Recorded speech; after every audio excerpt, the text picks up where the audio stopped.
우리가 조심을 했으면 좋겠다라는 생각이 드는데, 그래 너무는 또 긴장하지 마시고 하나님께서 이 예배 가운데 우리와 함께 하실 줄로 믿습니다. 할렐루야. 하나님께서 함께 하시는 예배 가운데 여러분 마음의 문을 여시고 주의 음성을 듣는 그런 복된 시간 되기를 바랍니다. 하늘의 시인이라고 불리는 송명이라는 시인을 알 거예요. 굉장히 뇌성마비 몸으로 태어나서 예수님을 만나고 나 가진 재물 없으나 뭐 이런 여러분들 시나 노래를 할 건데, 저분이 지은 시예요. 그분이 30이 가까운 나이에 예수님께 편지를 썼다, 그렇게 이야기합니다. 뇌성마비 장애인으로 태어나서 살아가면서 얼마나 불편하고 힘들고 어려웠을까. 그가 예수님을 만나고 새로운 희망이 생기고 내세를 바라보는 어떤 그런 믿음 속에 예수님께 편지를 썼는데, 서두에 이렇게 시작합니다. 고난의 선생님께 드리는 편지. 자기가 살아가면서 힘겹고 어려운 시간을 보내면서, 그런데 내보다 훨씬 더 고난 중에 있었던 분이 한 분 계신데 예수님이시다라는 거죠. 그전에는 내가 제일 불행하고 내가 제일 힘들고 내가 제일 무시당하는 사람이었는데, 그가 예수님을 만나고 보니까 예수님이 나를 위해 십자가를 지셨고 그 골고다를 걸어가셨고 손에 못자국, 허리에 창자국, 그리고 가시 면류관을 생각하니까 나보다 훨씬 더 고난당한 분이, 그것도 자기 죄를 위해서 그리 하신 것이 아니라 인류의 죄를 위해서, 나의 죄를 위해서 고난받았던 분을 그가 발견하게 되고, 그래서 그분께 편지를 보내면서 고난의 선생님이라고 예수님을 칭합니다. 내보다 훨씬 더 먼저 고난을 받으셨고 그 고난을 이겨내셨던 분을 불러서 고난의 예수님이라고 이야기하고 결혼의 선생님이라고 이야기하는데, 그 편지의 내용을 하나 읽어드리면 이렇습니다. 선생님을 쫓는 후에도 고난은 저를 떠나지 않았고 오히려 고난이 많아져 고통스러움이 더해만 갔었는데, 선생님이 제 옆에 계셔서 육신은 고달픔이 있으나 마음은 평안했고 감사함으로 고난의 길을 잘 밟을 수 있었지요. 의심과 두려움이 있을 때에 두려워하지 말라 말씀하셨고, 슬프고 괴로울 때에야 나는 너를 사랑한다 말씀하셨고, 제가 도저히 용서받을 수 없는 잘못을 했을 땐 그래도 나는 너를 사랑한다 말씀하신 주님. 제가 선생님이 계셔서 이 어려운 길을 걸어갑니다. 뭐 그렇게 편지를 썼어요. 그러면 고난이 좋은 사람은 아무도 없습니다. 그러나 그 고난이라는 것이 우리를 다시 한 번 더 일어서게 하고 우리를 다시 한 번 더 걸어가게 하고, 그리고 우리의 모든 흐트러진 삶을 정리해 나가는 것이 고난의 어떤 순기능이다, 그렇게 말할 수 있는데, 이런 위기라는 단어가 크리시스라는 단어인데 결정하다라는 의미를 지닌 헬라어 크리레인이라는 말에서 나왔다라는 거예요. 그 크리레인에서 표준이라는 말이 나왔다라는 거예요. 그러니까 고난과 어려움과 위기는 무언가를 결정해 내리고 내 삶의 표준을 만들어가는 것이 고난이다. 어려움이 없을 때에는 마음대로 살아갔어요. 편안하게 살아갔어요. 내 마음대로 살아갔어요. 고난이 오고 어려움이 오고 할 때는 우리가 다시 한번 더 우리를 뒤돌아보게 되고 내 삶이 어땠는가 반성하게 되고 새롭게 나아가는 그런 계기가 된다라는 거죠. 예를 들면 다니엘의 세 친구 사드락과 메삭과 아브드나고가 있었는데 그들 앞에 위기가 닥쳤습니다. 이방을 섬기고 우상 앞에 절하지 않으면 죽는다라는 그 어떤 위기가 그들에게 닥쳐왔을 때에 죽고 사느냐의 생명의 위기 앞에 그들은 결단하게 되죠. 기준을 잡게 되고 표준을 잡게 되고 신앙의 믿음을 내가 내려놓지 않겠다라고 그들은 표준을 다시 한 번 더 준비하게 되고, 그들은 죽지 않았어요. 불무불 속에서도 하나님께서 지키시고 보호하시고 인도하셔서 뭘 드러냈느냐, 하나님이 고난 중에 믿음을 지키려고 결단한 그들을 보호하신다는 하나의 표어를 만들어낸 거죠. 그들의 삶이 그들에게 유익했을 뿐만 아니라 그들 후손에게, 우리에게 고난이 오든 어려움이 오든 죽느냐 사느냐 하는 그런 어떤 위기 앞에서도 내가 신앙을 지켜나가면 하나님께서 지켜주실 줄로 믿습니다. 하나님께서 보호해 주실 줄로 믿습니다. 이 믿음을 만들어낸 거예요. 물론 그 믿음은 옛날부터 있었던 것인데 고난이 없었으면 그들이 세상에 그 어떤 믿음의 역사를 드러내지 않았을 것이다 라는 거예요. 근데 그들이 고난을 당하고 어려움을 당하면서 믿음을 지켜내는 자들에게 하나님께서 지키시고 보호하신다는 그 놀라운 은혜의 표준을 만들어내고 기준을 만들어내고 그렇게 살아가기만 하면 하나님이 지키시고 보호하신다는 그것 때문에 우리도 고난 가운데 믿음으로 살아갈 수 있는 그런 힘과 용기가 일어나게 된다라는 거죠. 늘 코로나 이야기를 할 수밖에 없는데 우리가 예상은 했어요. 단계적 일상 회복이 되면 틀림없이 확진자들이 늘어날 것이다. 그래도 워낙 삶에 어려움이 있으니까 그걸 감수하면서 관리를 잘하면서 일상을 한번 회복해보자 그랬는데 곧 감당하지 못할 그런 위기가 올 수도 있다는 위기감들이 있습니다. 서울 수도권은 그래서 더 어렵기도 하고 부산도 300명이 넘는 확진자들이 우리 속에 있다 그렇게 이야기를 하고 그래서 여러분들 어딜 가든지 좀 조심했으면 좋겠다라는 생각이 드는데 여러분 우리가 생각했던 대로 흘러가지 않는 거죠. 오미크론이 나타날 줄은 몰랐어요. 우리가 미래라는 것을 참 예측하기 힘들다라는 생각이 들고 그것으로 말미암아 수많은 사람들이 확진이 되고 병상이 모자라고 생명을 잃어갑니다. 영국의 어느 학자들의 이야기는 한 5년 정도 갈 수도 있겠다. 최소 이렇게 이야기를 하는 거예요. 우리가 어떻게 할까요? 그래서 우리의 삶이 우리의 신앙이 더욱 작아지고 소극적이 될 수밖에 없는 그런 현실 앞에 살아갑니다만 믿음의 성도들은 하나님 말씀 붙들고 승리하기를 예수 그리스도의 이름으로 기원합니다.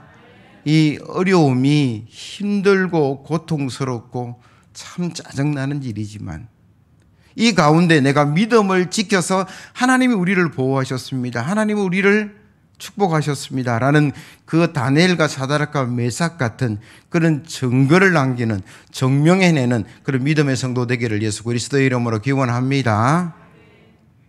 오늘 본문에 보시면 이스라엘 땅에 7년의 대흉년이 시작될 것이다. 여러분 하루 이틀도 아니고 7년이라는 세월이 얼마나 긴 세월입니까?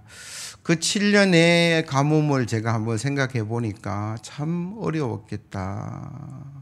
상상만 해도 참 고통스러웠겠다. 그런데 그걸로 끝나지 않았어요. 이 7년의 흉년의 어려움도 있지만 하나님께서 하나님의 사람을 하나님의 말씀으로 피할 길을 허락하셨다라고 오늘 본문은 말씀하고 계시죠. 그럼 1절 2절 말씀을 한번 보세요. 엘리사가 이전에 아들을 살려준 여인에게 이르되 너는 일어나서 내 가족과 함께 거주할 만한 곳으로 가서 거주하라.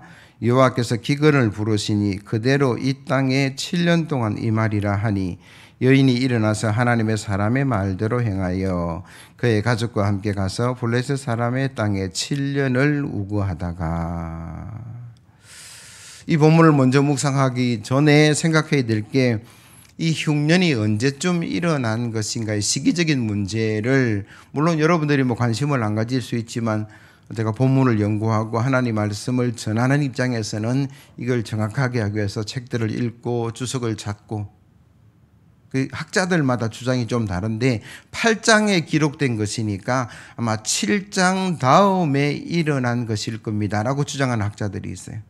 그럼 7장에 무슨 흉년이 있습니까?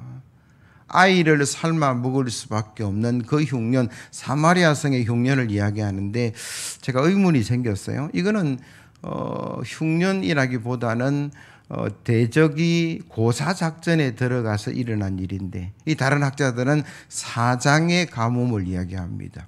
여러분 기억하실지 모르겠지만 사장에 보면 엘리사가 선지 학교에 갔는데 선지 생도들이 먹을 것이 없어서 들판에 나가서 야채를 구해야 하는데 그 야채가 들외가 있었어요.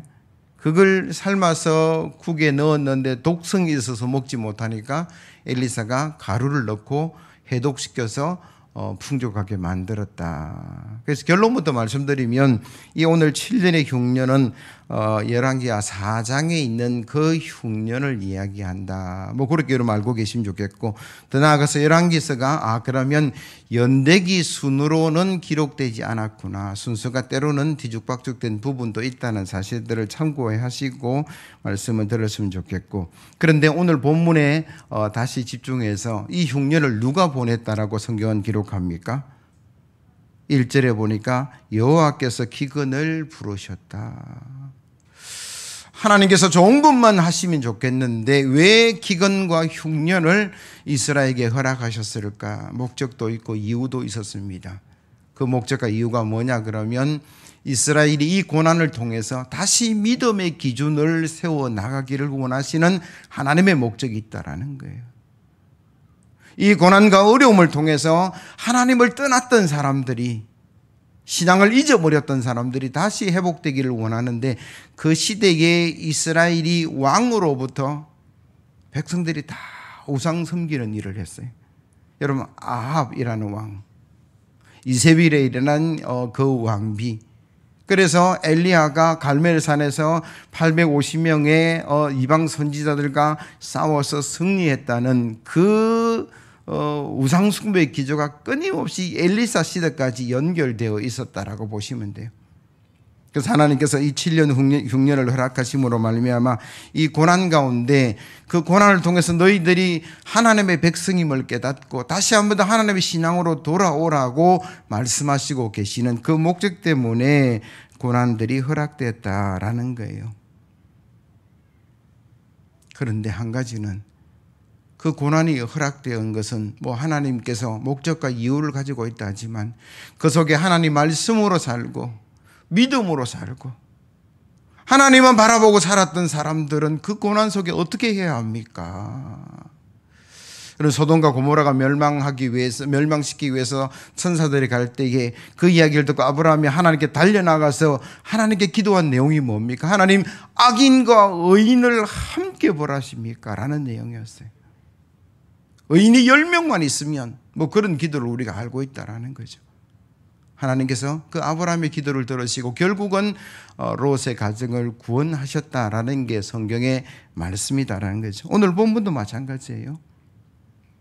이 우상을 섬기는 수많은 사람들, 그 시대 사조 속에서도 하나님께서 남겨놓았던 우상에 무릎 꿇지 않는 사람들이 7천이나 있었고, 주의 종들을 굴에 숨기고 그들의 먹을 것을 제공했던 수많은 의로운 사람들도 있었고, 오늘 수넴 여인은 하나님의 종을 위해서 먹을 것을 준비하고 거처를 마련하고 편의를 제공하고 그의 섬김과 봉사가 분명히 있었는데, 그 사람들도 악한 그 시기 때문에 고난을 당하고 어려움을 당하고 고통을 당해야 되느냐? 성경은 아니라고 말씀하고 계세요.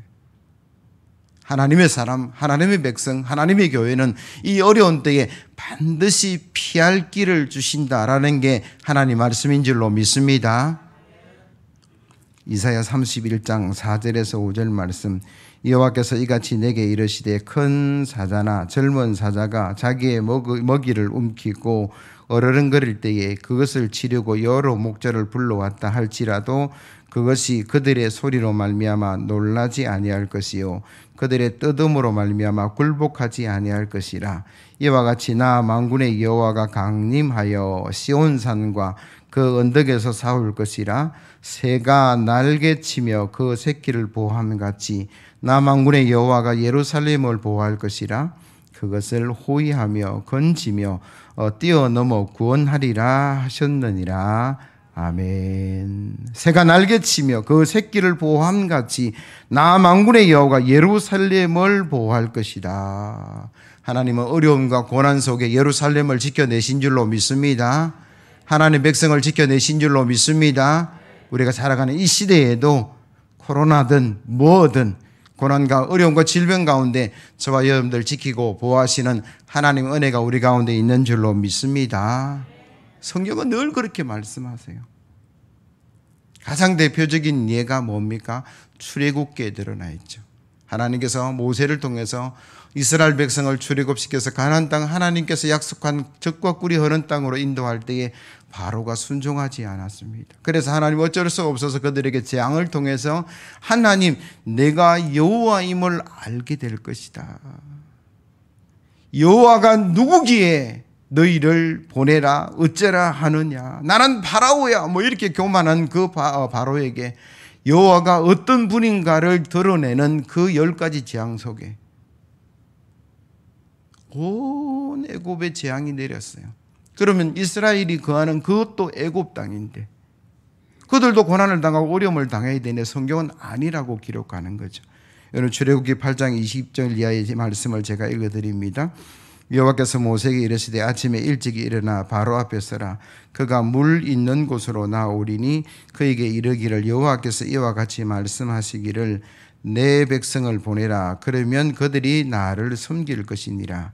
내가 만일 내 백성을 보내지 아니하면 내가 너와 내 신하와 내 백성과 내 집에 파리떼를 보내리니 애굽 사람의 집에 파리떼가 가득할 것이며 그들이 사는 땅에도 그러하리라.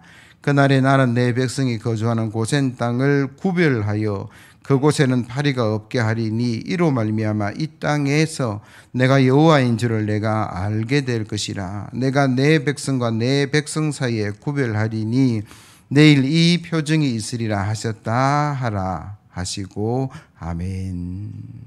하나님께서 구별하시겠다라고 말씀하세요. 수많은 구별 앞에 왜 제가 이 파리에 관련된 본문을 여러분들에게 읽어드리냐 그러면 여러분 파리를 조정할 수 있는 사람이 있나요?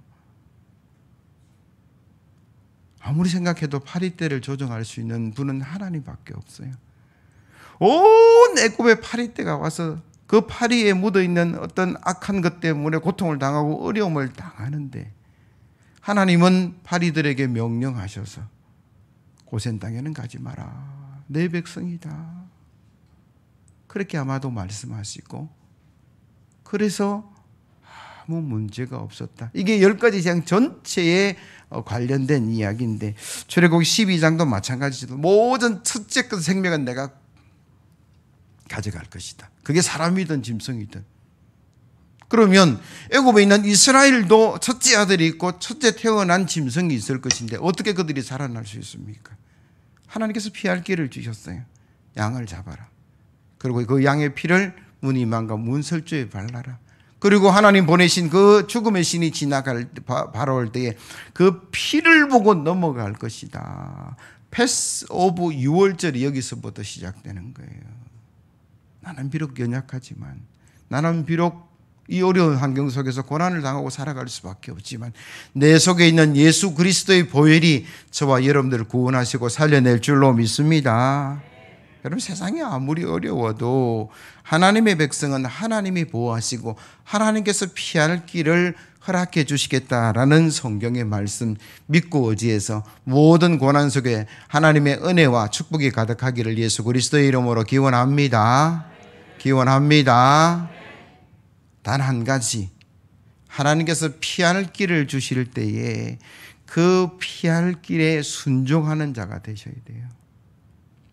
문 인설주와 문 인방에 피를 바르고 야, 다 들어와. 밖에 나가면 안 돼. 그랬을 때에 에이 그게 무슨 효용이 있다고. 나는 못 믿어요. 오기를 부리는 사람이 있었을까요? 아마도 있었을 거예요.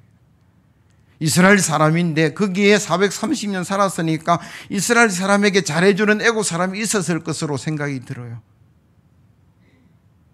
그럼 그들에게 이스라엘이 살 방법을 이야기하지 않았을까? 들어와. 다 죽어. 들어와야 돼.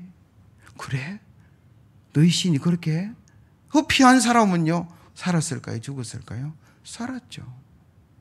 하나님은 그 속에 남자냐 여자냐 이스라엘이냐 아니냐 그걸 구분하고 계시지 않으셨어요. 성경은.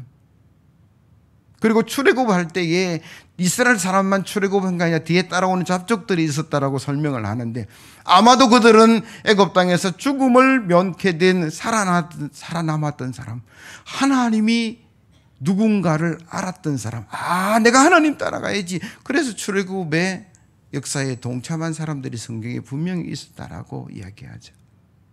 수넴 여인도 마찬가지였어요. 엘리사가 7년 흉년이 있을 것이니까 이렇게 저렇게 하라라고 이야기할 때 2절에 보면 여인이 일어나서 하나님의 사람의 말대로 행하여 그의 가족과 함께 가서 블레셋 사람의 땅에서 7년을 우거하다가, 그렇게 기록해요. 한번 따라합시다. 하나님의 사람의 말대로 행하여. 하나님의 말씀이 엘리사에게 임했고 하나님의 말씀이 우리에게 임했고, 하나님이 직접 말씀하시는 거 봤냐 뭐 이렇게 따지지 마시고, 하나님 말씀이면, 성경의 말씀이면 그대로 순종하여서 고난을 피하고 어려움을 피하고 하나님 축복과 보호하신 가운데 나아가는 저와 여러분들이 되어야 될 줄로 믿습니다. 뭐 독수리가 막 날라서 막 올 때의 암탉이 날개를 펼치고 병아리에게 뭐라고 사인을 보낼까요? 우리가 알아들을 수 없는 이야기지만 병아리는 알아듣죠. 빨리 와, 빨리 내 품속으로 도망쳐. 그때 병아리들이 확 와서 엄마 품에 콕 안기면 그 병아리는 안전한 거예요. 독수리가 뭐예요? 저는 괜찮은데요. 그렇게 지 마음대로 가는 그 병아리는요, 생명의 보장을 할 수가 없다라는 거죠. 물론 쉬운 일은 아니에요. 가만히 한번 생각해 보세요. 제가 본문을 붙들고 묵상을 하는데 7년의 세월이 짧은 세월이 아니더라고요. 1년도 긴 세월인데 7년의 세월을 가족을 다, 식소를 이끌고 또 가축을 다 이끌고 뭐 싹 다 가는데, 움직일 수 있는 것은 몰라도, 동산은 몰라도 부동산은 또 어떻게 할까요? 집도 버려둬야 되고 논도 버려둬야 되고, 저거 놔놓으면 누가 대신 차지할 건데, 그런 두려움과 어려움들이 분명히 고민들이 있었을 것이에요. 소돔과 고모라가 불의 심판을 당할 때에 롯의 아내는 그 미련이 남아서 뒤를 돌아보고 소금 기둥이 되었다. 지금 이스라엘에 가면 뭐 소금 기둥을 좀 추정하는 것이 있는데, 우리에게는 그런 미련과 고민과 어려움이 있을 수밖에 없어요. 그런데 수넴 여인과 그의 가족 온 식구들은 하나님이 말씀하셨으니, 주의 종을 통한 하나님 말씀이 있으니 우리가 그대로 행하여 해서 미련 없이 그 자리를 떠나가는 모습을 보여준다라는 거예요. 분명 살 길인데, 분명 영생의 길인데, 우리가 그 살 길과 영생의 길에 순종하지 못하게 하는 것들이 세상에 너무나 많아요. 재미있는 것도 많고 즐길 것도 많고, 우리 욕심 때문에 좀 순종하지 못할 때도 있고. 그래서 예수님께서 누가복음 14장 16절 이하에 이런 비유를 드셨어요. 천국 잔치를 베풀었다. 그 잔치에 초청받은 사람이 있었는데, 그 잔치날 그들이 막상 오지 않는 이유가 있었는데, 이렇게 이야기해요. 한 사람은 내가 밭을 샀음에 아무래도 나가보아야 하겠고, 또 한 사람은 나는 소 5개를 샀음에 시험하러 간다. 한 사람은 내가 장가 들었으니 가지 못하겠다. 종이 돌아 주인에게 그대로 고하니 이 집 주인이 노하여 그 종에게 이르되 빨리 시내 거리와 골목으로 나가서 가난한 자들과 몸 불편한 자들과 맹인들과 저는 자들을 데려오라 하니라. 천국 잔치가 열려졌어요. 열려질 게라고 미리 공지를 하고 초청장을 다 보냈음에도 불구하고 장가 갔습니다. 소를 샀습니다. 밭을 샀습니다. 그래서 제가 못 가겠습니다. 사양합니다. 영생의 길인데, 영원한 하나님의 나라로 나아가는 길인데, 여러분 세상 끝 때문에 거절하고 사양하는 사람들이 얼마나 많으냐라는 거예요. 하나님 나라가 주어졌을 때, 하늘의 축복의 길이 열려졌을 때, 여러분 세상 것이 아니라 하늘의 영원한 축복을 바라보고 나아가는 저와 여러분들 되기를 예수 그리스도의 이름으로 기원합니다. 수넴 여인이 7년 시간이 흐르고 고향으로 돌아왔어요. 그런데 예상한 대로 누군가 그 집도 차지하고 있고 그 밭도 차지하고 있었어요. 그래서 그는 왕에게 나아가서 제가 그 주인입니다. 왕이여 돌려주소서, 그렇게 간청하는 모습이 3절 이하의 말씀이죠. 7년이 다음에 여인이 블레셋 사람의 땅에서 돌아와 자기 집과 전투를 위하여 호소하러 하여 왕에게 나아갔더라. 4절부터는 같이 읽습니다. 시작. 그때 왕이 하나님의 사람 사환 게하시가 서로 말하여 이르되 너는 엘리사가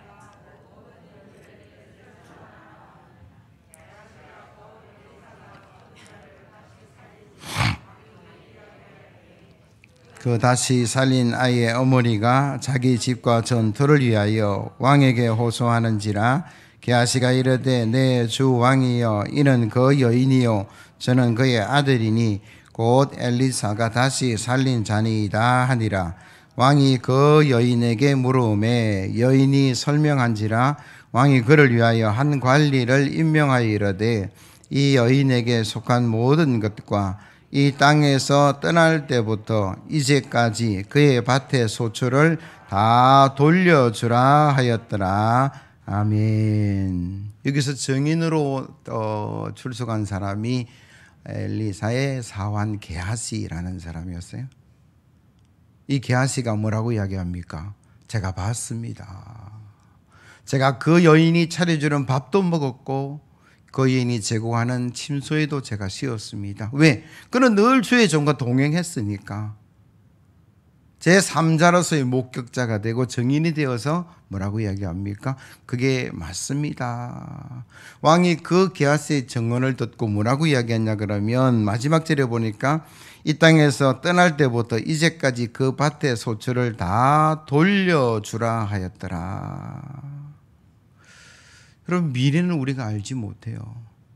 내일 일을 어떻게 알겠습니까?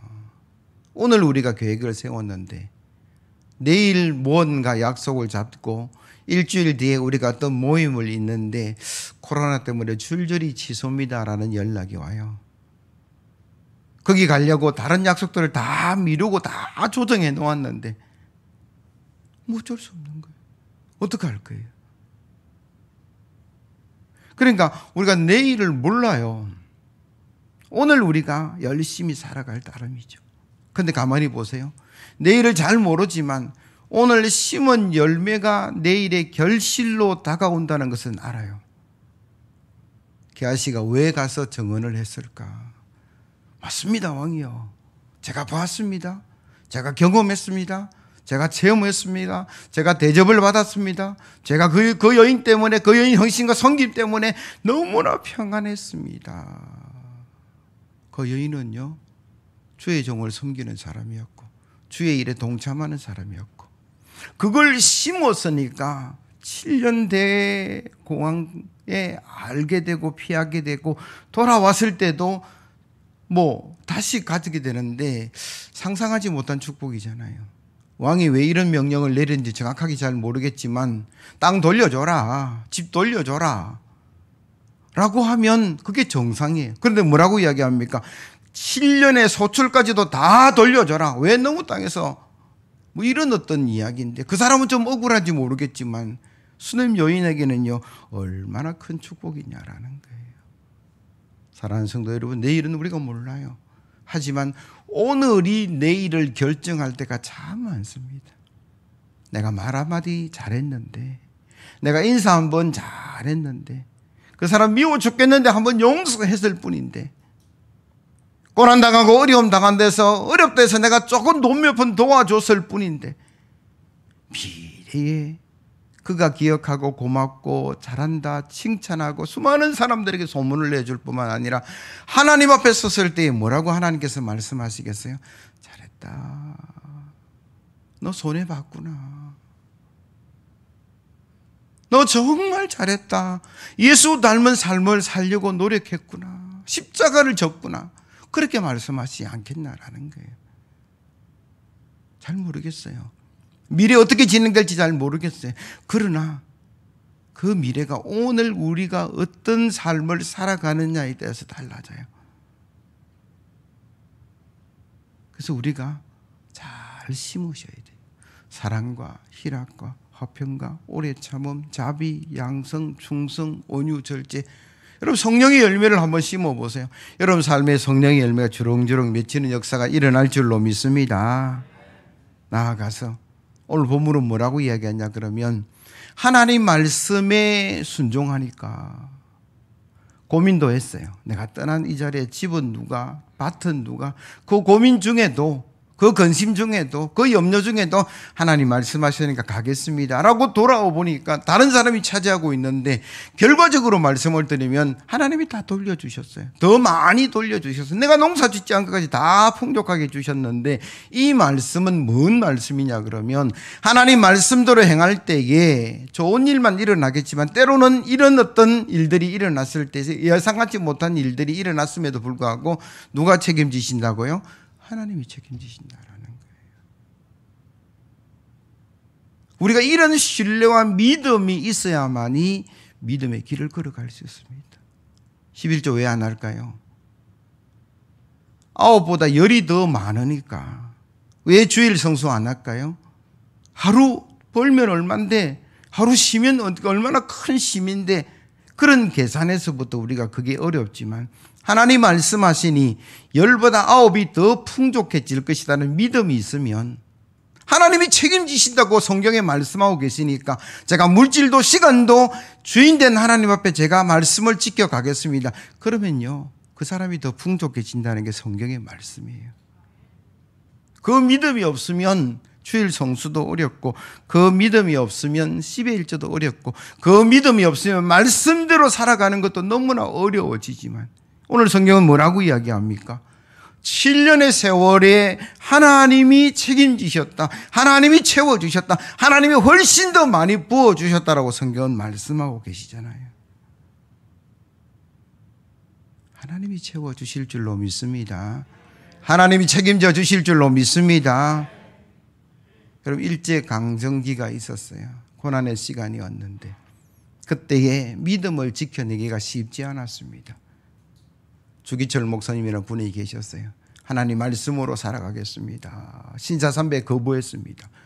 감옥에 갔어요. 더 고난이 있고 더 어려움이 있고 5년 4개월을 옥살이를 했는데 수많은 사람들이 타협하기 시작합니다. 이거 국기에 대한 경멸와 비슷한 거야. 가톨릭이 먼저 타협을 했어요. 그래서 신사참배가 시작되고, 죄송한 이야기입니다만 대한예수교 장로통합적 너무 많은 총회가 신사참배를 결의할 때에 주기철 목사님은 아닙니다라고 반대 헌의안을 올리고 끝까지 주장했었어요.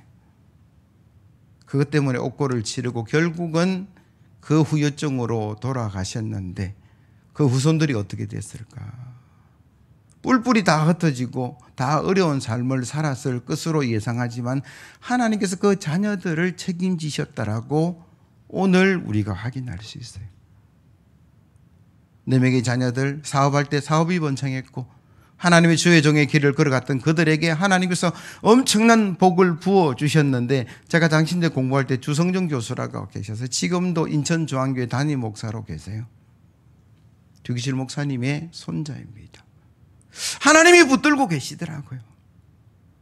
내가 하나님의 진리의 말씀을 붙들고 타협하지 않고 그 진리의 말씀을 쫓아가겠습니다라고 결단하고 그 삶을 살아갔을 때 때로는 나한테 고난이 오지만, 그래서 가장으로서의 자녀를 돌보지 못하는 어려움이 그들에게 있었지만 하나님께서 그 자녀들을 돌보시고 그 다음 때를 돌보시고 그 다음 때를 돌보시더라고요. 믿음의 결과가 실패가 아닙니다. 성경은 끊임없이 우리에게 뭐라고 이야기하냐면 믿음의 결과가 하나님의 축복과 은혜라고 이야기하세요.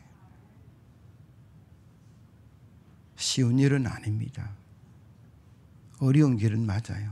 그러나 그 어려운 길을 우리가 믿음으로 걸어갈 때 하나님께서 책임져 주실 줄로 믿습니다. 마지막으로 본문을 통해서 우리에게 주시는 하나님 말씀은, 성도는 이 땅에서 영원히 살아가지 아니한 임시 거처임을 기억해야 된다.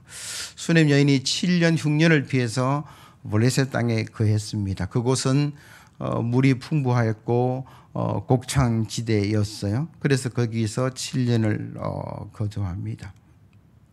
그리고 7년이 끝나자마자 그는 보따리에 사서 돌아왔어요. 에이, 여기 살기 좋은데 곡식도 많고 가축 키우기에 좋은 풀도 많고, 그러나 그는 거기 머물지 않고 고향의 집으로 돌아왔고, 더 다르게 이야기하면 하나님이 우리에게 주신 기업의 땅으로 돌아왔어요. 밀은 버리고 그냥 돌아왔어요. 이유가 뭘까? 그 블레셋 7년은 나그네의 삶이었다는 거예요. 내가 거할 땅은 내 고향 땅이고 하나님께서 허락하신 젖과 꿀이 흐르는 그 땅임을 그는 잊지 않고 있었다는 거예요. 환경보다는 본향을 향해 나간 거예요.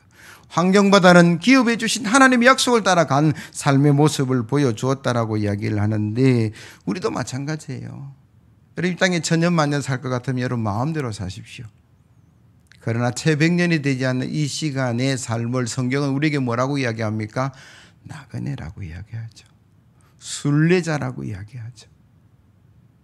우리가 다시 나아가야 될 본향이 있다는 사실을 분명히 성경은 말씀하고 계시다는 사실을 여러분 잊지 않으셔야 돼요.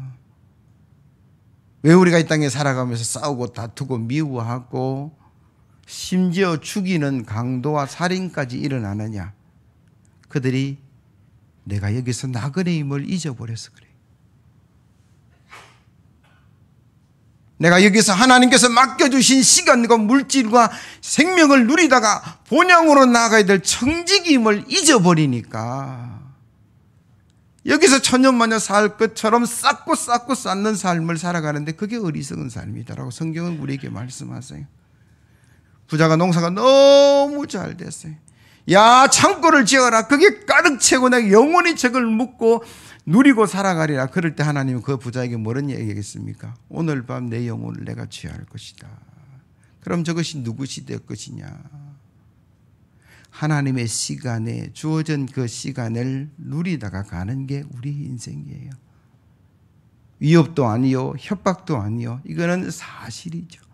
왜? 우리 어머니가 그걸 보여주셨고, 우리 아버지가 그걸 보여주셨고, 우리 할아버지가 그걸 보여주셨고, 우리 신앙의 선배들이 그걸 보여주셨는데, 우리는 이 땅에 영원한 본향처럼 살아가려고 할 때가 너무나 많다라는 게 아닙니다. 나그네입니다. 순례자입니다. 잠시 잠깐 머물다가 가는 곳이 이 땅이라는 사실을 여러분 기억하셔야 돼요. 하나님이 부르시면 미련을 가질 수가 없어요. 아무리 거부한다 해도, 아무리 발부둥친다 해도 하나님이 허락하시지 아니하시면 연장될 수 없어요. 물론 히스기야는 하나님이 허락해서 연장되었다라고 성경은 기록하지만, 사랑하는 성도 여러분, 저와 여러분들이 본향을 향해 나아가는 그런 청지기요 순례자요 나그네임을 잊지 않는 저와 여러분들이 되어야 될 줄로 믿습니다. 히브리서 11장 13절 이하의 말씀 같이 한번 읽고 말씀을 마무리하는데요. 히브리서 11장 13절에서 16절 말씀 같이 읽습니다. 시작. 이 사람들은 다 믿음을 따라 죽었으며 약속을 받지 못하였으되 그것들을 멀리서 보고 환영하여 또 땅에서는 외국인과 나그네임을 증언하였으니 그들이 이같이 말하는 것은 자기들이 본향 찾는 자임을 나타냄이라. 그들이 나온 바 본향을 생각하였더라면 돌아갈 기회가 있었으리니와 그들이 이제는 더 나은 본향을 사모하니 곧 하늘에 있는 것이라. 이러므로 하나님이 그들의 하나님이라 일컬음을 받으심을 부끄러워하지 아니하시고 그들을 위하여 한 성을 예비하셨느니라. 아멘. 저와 여러분 이 땅에 살아갈 때 열심히 살아가시고 예수 제자로 살아가시고 하나님의 축복의 통로로 살아가시되 이 땅에 영원히 머무는 자가 아니라 늘 본향을 향해 나아가는 저와 여러분들 되기를 예수 그리스도